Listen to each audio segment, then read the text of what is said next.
Please welcome Andrew Ross Sorkin and his guest, co-founder and CEO of Palantir, Alex Karp. Good morning, everybody. Palantir's Alex Karp is here, and we are going to get into it. Alex, thank you for being here. Palantir is named after the Seeing Stones in J.R.R. Tolkien's Lord of the Rings. Palantir has a complicated, let's say sometimes secretive, controversial business that helps the U.S. And other countries and governments around the world make sense of complicated data. That's what they do. Its business has soared in the age of artificial intelligence. Today, it is among the top 30 most valuable companies in the world. It is worth $400 billion. And after October 7th, Karp has been perhaps singularly the most outspoken CEO in America to support Israel. Week after the attack, he took out a full-page ad in this newspaper, the New York Times, had 4 words on it. It said, Palantir stands with Israel. Should say the IDF and Mossad are clients of Palantir. But there are a lot of questions about what they are doing here in the U.S., including their contract with ICE and their work around the world, and we are going to talk about all of it. Alex, thank you for being with us. Couldn't imagine why we're controversial. Couldn't imagine. Let's discuss this, because I think, and I mean this... By the way, I see that as we're on the side of... I mean, you know, when you support allies in Israel, which I guess typically is the most controversial in public, honestly, interestingly, often the least controversial in private, it's like, it doesn't actually, and I do support all those things, it doesn't actually mean that you support every decision. It means you support them having a superior position to their adversaries.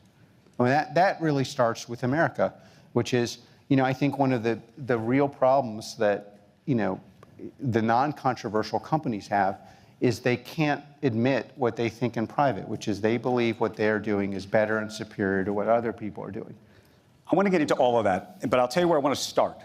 I want to start with this. You wrote a book last year called The Technological Republic, and you quote Samuel Huntington in it, and that argues the following, argues that the rise of the West was not made possible, quote, by the superiority of its ideas or values or religion, but rather by its superiority in applying organized violence. What do you mean by that, and is that what Palantir ultimately does? Well, I think one of the most interesting about that quote is it's indisputably and obviously true. And you genuinely believe that the U.S., this idea of ideas, values, religion has nothing to do with it? You think it really is about organizing violence? No. Sorry, I didn't say that our ideas aren't important. Obviously, I come from an academic family, and I was planning to be an academic before I realized it was worthless and I'd be better at building things. But we should talk about that too. But like, okay, one of the biggest problems we have in our elite institutions, especially our Ivy Leagues, is this indisputable truth that no one would listen to the superiority of our ideas if our ability to organize in violence was inferior, that every single person in the world believes outside of the faculty of Harvard, and certainly all of our adversaries know to be true, is viewed as something that's kind of worthy of great discussion and dispute. And the primary reason they dispute it, honestly, is because at their core, they want to undermine the superiority of Western values, which are meritocracy, rule of law, accepting that inputs and outputs are not the same, that are the basis of building this superiority on the military plane. You think that the university culture is trying to undermine that? Well, I think it's moved from the 50s, where it was trying to explain why our Constitution is the best way to organize our lives, not others, why meritocracy is necessary, even if it means letting in immigrants to your institution, why inputs and outputs aren't the same, why the First, Second, Third, Fourth Amendment are unique, and why it was worth standing up for these values, has literally been transformed, especially in the humanities departments too. Of course, none of that could work because no one like us is good at doing that, basically. I mean, that's like, and therefore the whole thing couldn't work. And downstream of that is enormous dysfunction, and you see this in all sorts of issues. Our primary and most important adversary, I say adversary consciously and not enemy, is China. And we will decide, AI and the ability to implement it on the battlefield primarily will decide the values, i.e., the norms, the laws, and the spirit of the laws that are imposed upon us across the globe. And if you think for a minute they believe anything that we're being taught in our idiotic faculty, you are even more idiotic than the professors teaching it. And I'll tell you, if you actually believe in these values, again, I'm not a neocon, I never was. That's why I'm skeptical of immigration, because I don't think all this cultural assimilation hasn't worked in the last 50 years, and that's an obvious truth you're also not allowed to say. I'm skeptical of imposing values on other people. I never believed we should or try to make the Arab Middle East, Wilsonian people, like a Wilsonian ideal imposed upon them. If you believe for a second that anyone else outside this country believes that we are going to defend our values without superiority and moral violence, you're just living in a world that doesn't exist. It does not exist, and no matter how much you try to impose it on the rest of us, it still won't exist. Okay, I want to talk about you for a second and your own politics and your shift in politics. By the way, there's a piece in the Washington Post about you this morning that gets into some of this. You grew up only because I have great respect for you. I don't interrupt you immediately. I didn't shift my politics. The political parties have shifted their politics. The idea that what's being called progressive is in any way progressive is a complete farce.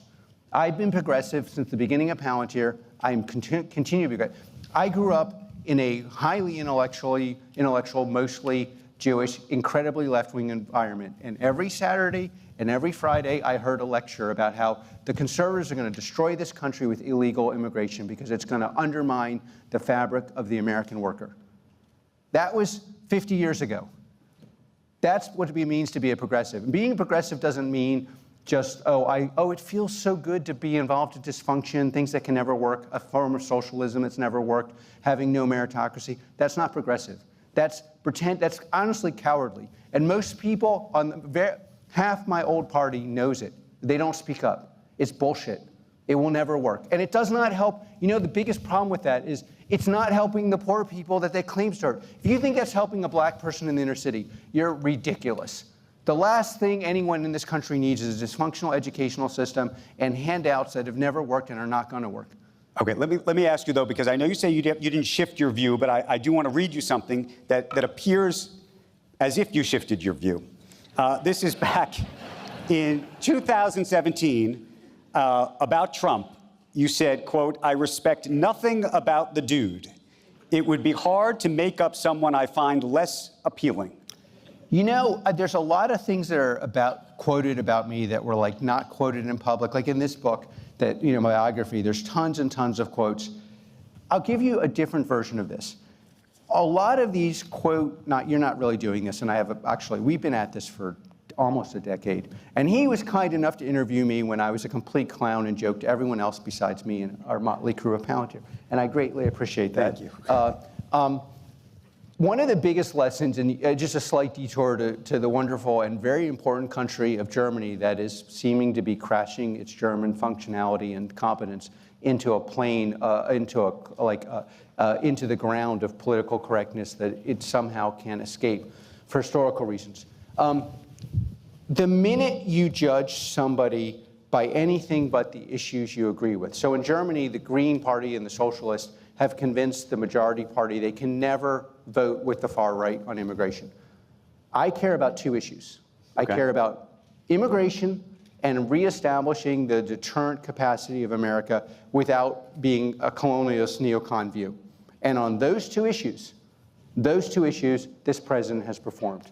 And those are the two issues I care about. So what were the issues that you didn't agree with? And when you said he was not an appealing dude before, what was that? First of all, you're quoting somebody who's quoting me off the record that's in the public record. I care about two issues. I am not going to be proxy corralled into having no power by something of I care about these two issues. By the way, I was a supporter of the Democratic Party. What two issues did the Democratic Party not perform on? Does anyone think the Democratic Party performed on migration or deterrence? That's crazy. You could care about different issues. I'm pro-choice. It's not my number one issue. I'm wildly pro-gay rights. It's not my number one issue. The minute you allow yourself to be corralled into, I disagree with this person, I disagree, you've basically transferred your power to one party.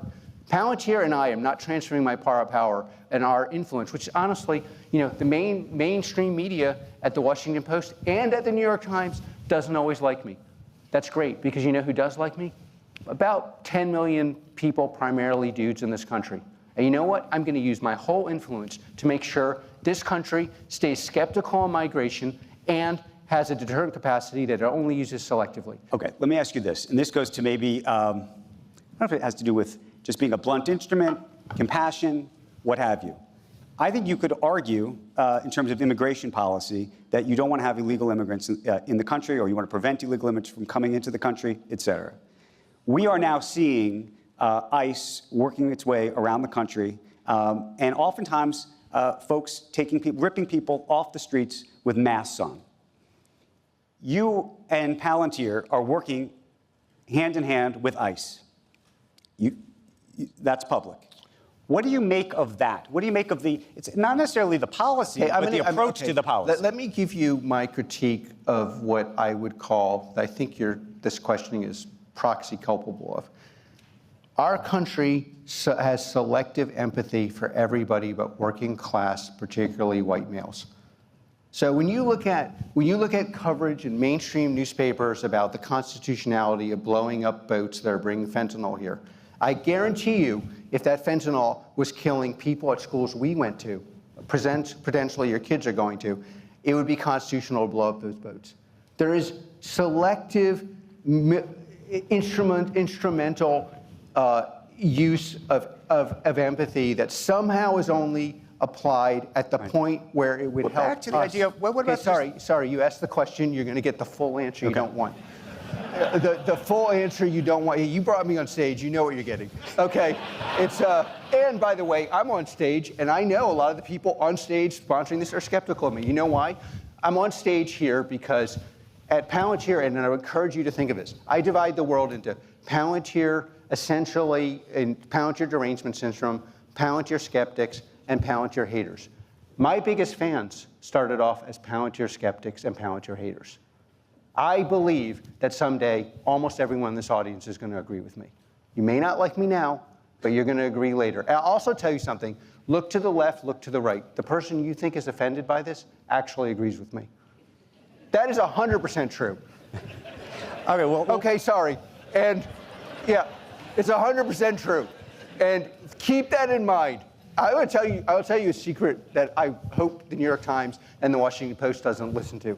Okay. Sorry. But maybe I just want to bring us back to this one issue, which is, you talked about the rule of law, and you talked about things being constitutional. And so here we're talking about these boats, for example, that were blown up, right? And whether you have empathy for them or not, given the folks who are getting killed by fentanyl, the question is whether this is being done on a constitutional basis and being done in the right way. Well, and if it's not being done in the right way, how do you feel about that? Of course, but part of the reason why I like this questioning is the more constitutional you want to make it, the more precise you want to make it, the more you're going to need my product. So you keep pushing on making it constitutional. I'm totally supportive of that. A constitutional, you would need to understand where the things are going, how are they going, under what conditions, where do they belong. But I'm asking you just as a person, on a sort of a moral basis, as a human, when you see people, young people, mothers and fathers and families getting ripped apart with the masks on, with the ICE folks, what you think of that? Of course, but at this point you're abusing empathy, because I of course don't like that. Right.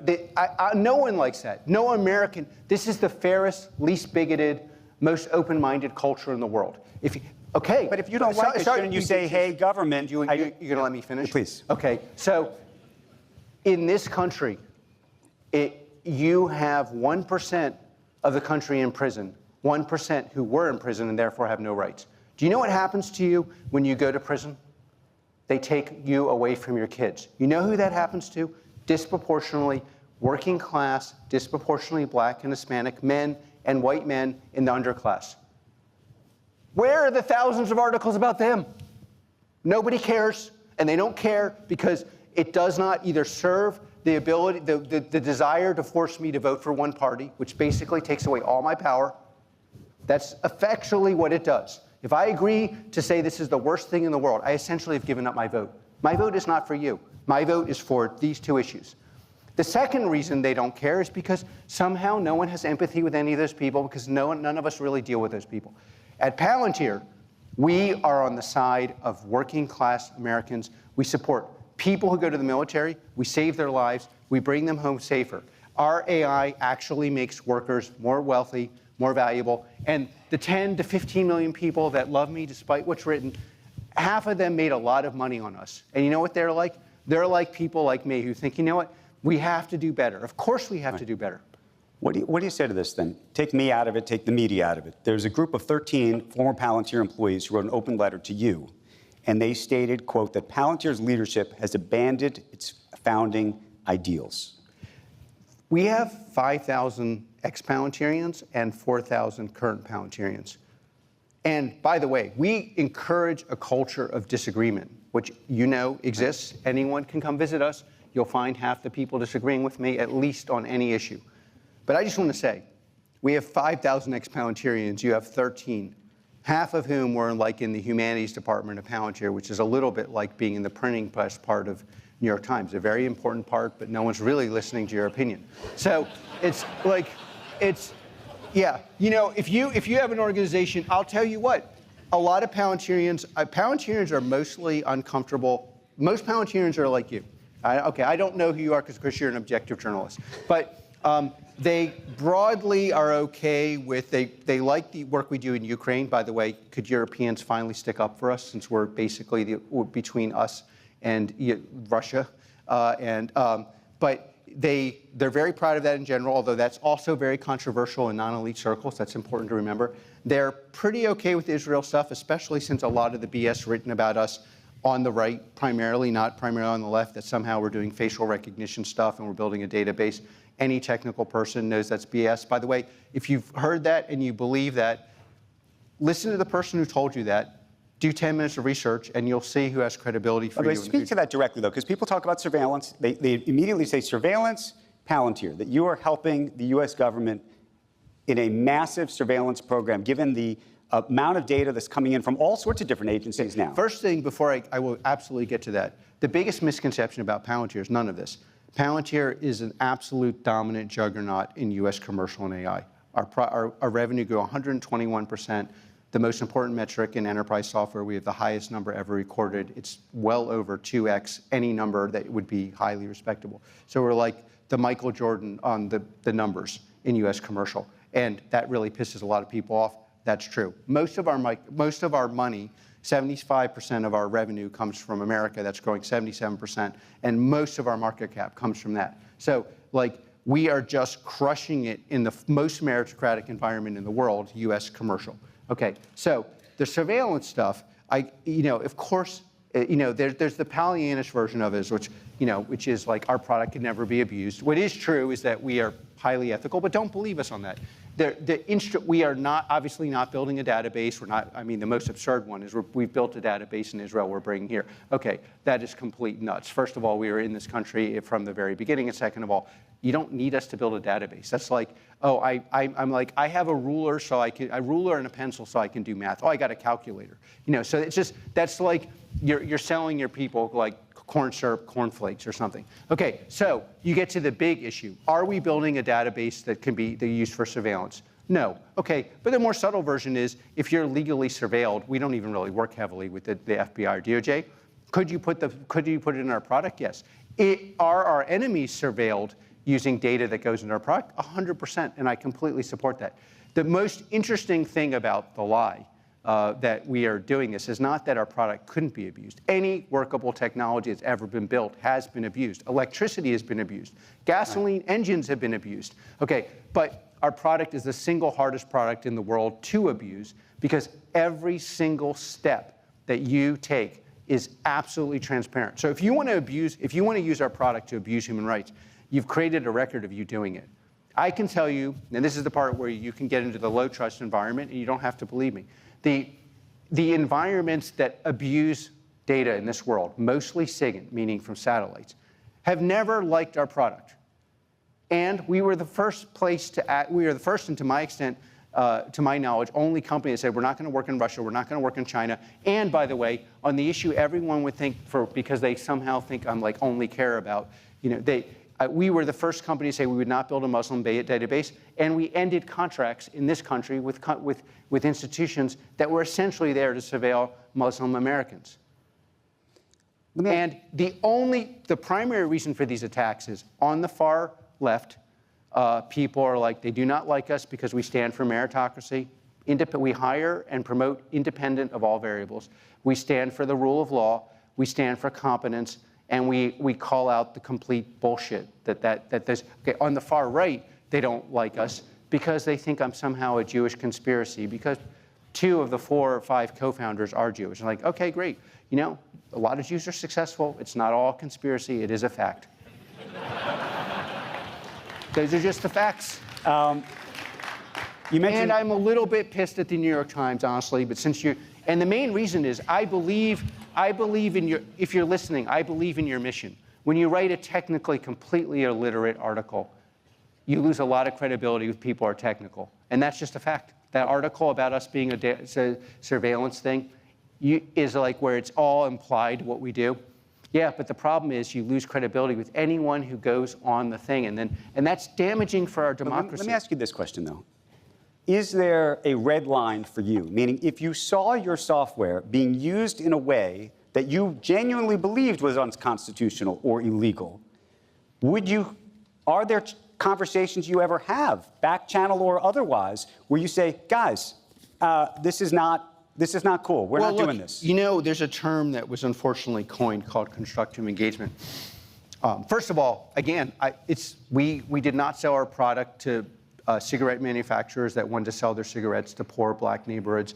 We pulled our product from law enforcement institutions that were purely doing profiling. In certain countries in Latin America, racial profiling is just part of how they do credit scores. We could have made a lot of money on that. We refused to do it. We've said no to many countries across the world. We said no to China. We didn't say no, but we didn't work in adversarial countries. So, there's always, have you done this, I think, is the most important. And we did this at points where it was critical and we were in desperate times financially. So we did this when it absolutely could have crushed our country, our company. So the obvious answer is yes. Then there's the more subtle answer. All these countries and people I defend in public, like Israel's a perfect example. I think most of the critiques of Israel, not all, but a lot of people just have like Israel derangement or Jewish derangement syndrome. It's like they're like hobbyists. It's like they think about Jews all day. It's like, I don't know. I grew up in the Jewish community. How often do you think about Jews? I don't think about Jews very often. So it's like, hey, of course I'm going to defend in a way publicly that I can assure you privately, people have less present conversations than the one we're having. Like I told the Israeli government from the beginning, maximum violence to the people organizing violence, minimal violence to the people on the front end. I told every single person. Do you think that they lived up to that? We're going to talk to Prime Minister Netanyahu this afternoon. I could tell you, I feel that if, somewhat immodestly, if people listen to me more actively in Germany on migration, on Israel on these issues, and on lots of other things, we'd have a better world. Or primarily my Democratic Party. It's like, do we really have to pretend that it's immoral to have a border? In other words, you don't think that they have done it as well as they should? Well, put it this way. In a world where people didn't have so much derangement syndrome, I would be a lot more critical. In this world, I think you have to compare them to what the competence level of any other country, and you say, yeah, these things are very hard and brutal, and watching these things happen is very difficult. But, it's a very hard world because in the end, we are in a world where there really aren't high integrity partners on any side of the debate. So the minute you admit that in public that someone is wrong, you're really just serving somebody who has no interest in advancing the debate at all. They have an interest in their party winning. That's not my interest. My party is my version is we advance America as the superior country in the world and we remove a lot of the dysfunction by argument, by persuading people, which I'm notoriously bad at. In Palantir, we believe we're notoriously good at being right. Alex, you founded this company with... Not at persuading people we're right. We leave that to the New York Times. You co-founded this company with Peter Thiel. And for a long time, there was a view that Peter, who's been on this stage many times, was the conservative and you were the progressive, and that served the interests actually of the company in a certain way because you were effectively bipartisan. I'm curious how you think now that there's a view that you and Peter are all in with this administration in particular, that if in fact Democrats come to take over the White House in 28 or 32 or whatever it is in the future, that will make it more complicated for the company. Well, first of all, I don't think that view, like most of these views, makes any sense. I'm an independent. My vote is up for grab. If you are willing to talk about having a closed border and maintaining deterrence, so I don't think that's at all true. And I'll tell you something else that's true.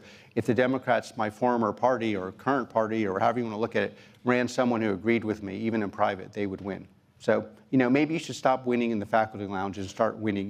We have a saying we're apparently not supposed to say anymore, but we always said we're cold in the streets and hot in the sheets. Democratic Party should think about that one a lot. Okay. Let me ask you. Can I ask you a different question? By the way, let me answer the second derivative of your question. Yep. We're not doing at Palantir what's in the best interest. We do in Palantir what we think is right.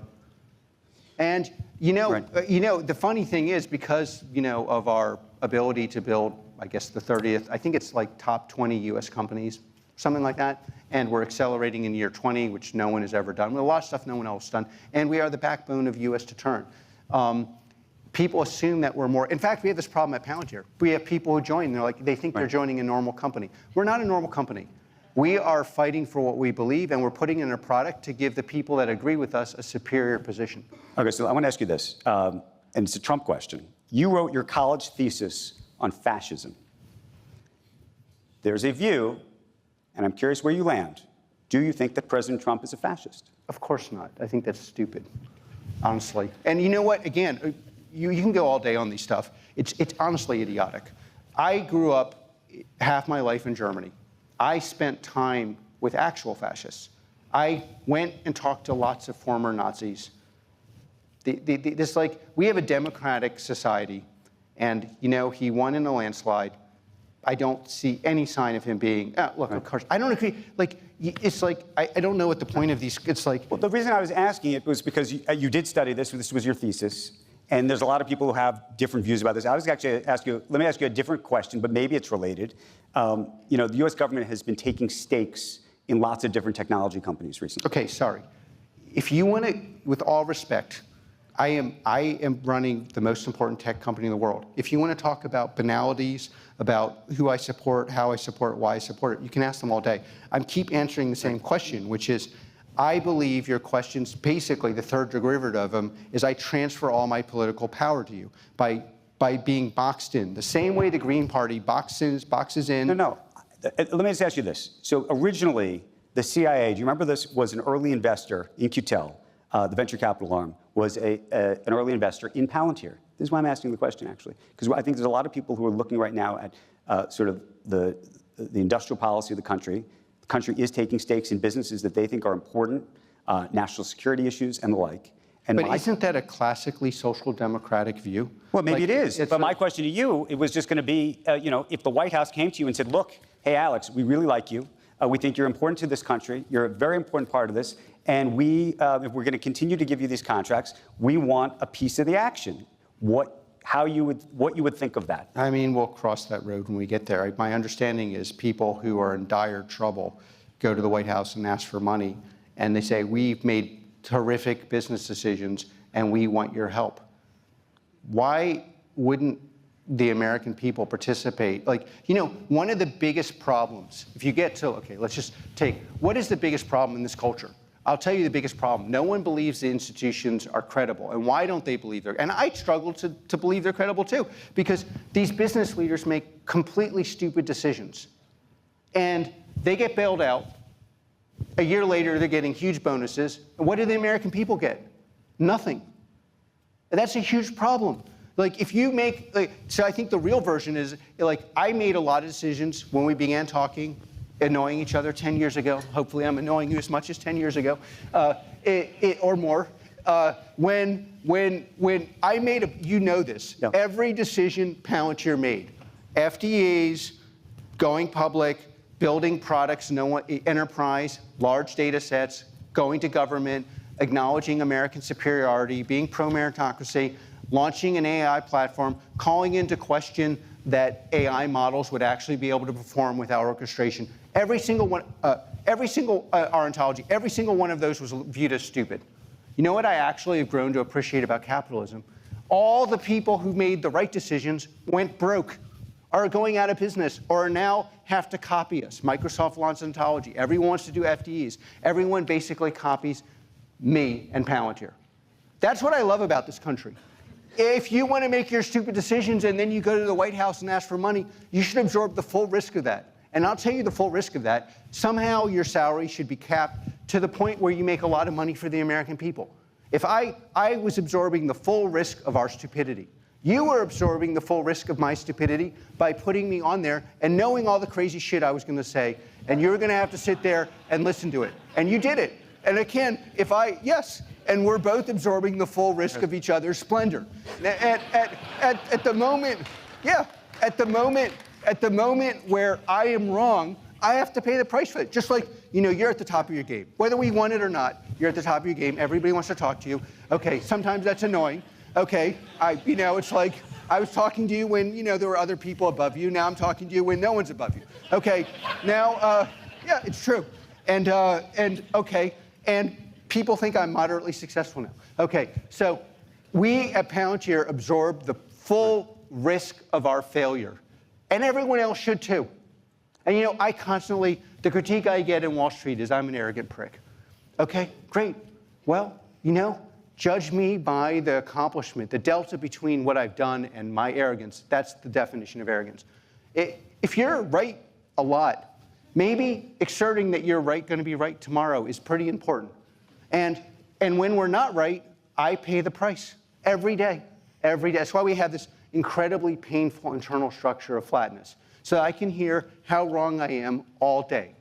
And we absorb the risk of that. And I think in this culture, not enough people, again, the only people who pay the price for being wrong in this culture in complete fashion are poor people.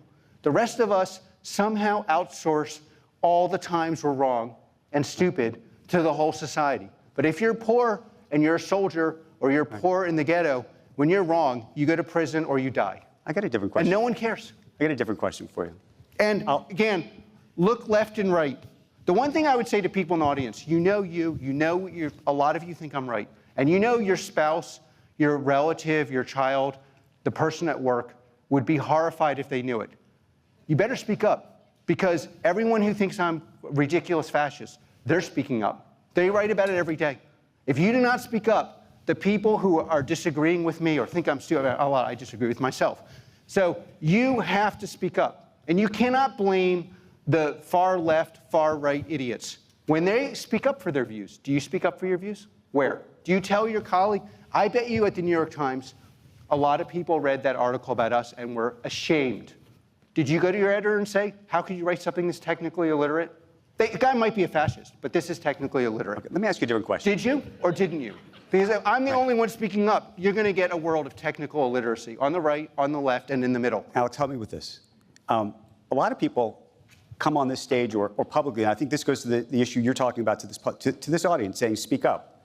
And they come up on a stage, or they go on television, or they talk to a reporter, or whatever it is publicly, and they're timid. They don't tell you actually what they think. They've got talking points, they've got plans, all of that. You don't have any of those things. You have been willing to say, I genuinely believe, and I think the audience can see it, what you think. And my question is, A, do you worry about that ever? And B, to the same point, when you see your peers in the business not speaking up on these issues, not talking about not just these issues, but whatever they actually think, do you think we would be in a better world? And can you see a world where people would actually say exactly what they think the way you have? I don't say exactly what I think. You don't? Well, no, that would get awesome. I mean, I don't know. But it's very close. What are we at here? Yeah, I don't know. I avoid the whole personal stuff as much as I can. But First of all, let me give you again I think a lot of these things are downstream from AI. The people who are not speaking up are making huge mistakes. First of all, you're underestimating your audience. When you're not saying roughly what you think, let's get to a mark that's realistic, 50%, right. 20% of even 20% would be 20 times what's actually happening. What the people in the audience actually perceive is you're lying. Now, they don't know what you're lying about, and therefore they impute you're lying about something you're probably not even lying about. And so I have the problem that I blow up things all the time, people quit all the time, people are offended, family members stop talking to me on occasion for years until they discover I'm right. And then they are even more ashamed, and that could take another 2 years. It's like, but if you are not, there's really two problems, or two big problems. One, people impute you're lying, and you're not actually lying, but people assume someone of your level of intellect does not believe the stupid things you're saying. And the biggest problem is you lose the smartest people outside, and the problem that they underestimate is you lose the smartest people inside. Because when I'm speaking here, everyone at Palantir, current, past, and present, knows, hey, he's doing exactly what he does at home. Right. So he's telling me the truth when he says, hey, I don't believe this product's going to work, or I am telling you the truth, as far as I believe it. And I have a history of being right. And that's the problem. Now, there's a societal problem, which is that we have all the basically obviously ridiculous people, especially the ones who do not even know that they're ridiculous, because there's like some kind of derangement syndrome that has abrogated their ability to think. They speak up all the time, and they intimidate the rest of us. And that's a big problem for our society, because I'll tell you, we are not living in a world in the absence of delivery. If America does not deliver, we will be under the rule that's defined by our adversaries. This is just a fact.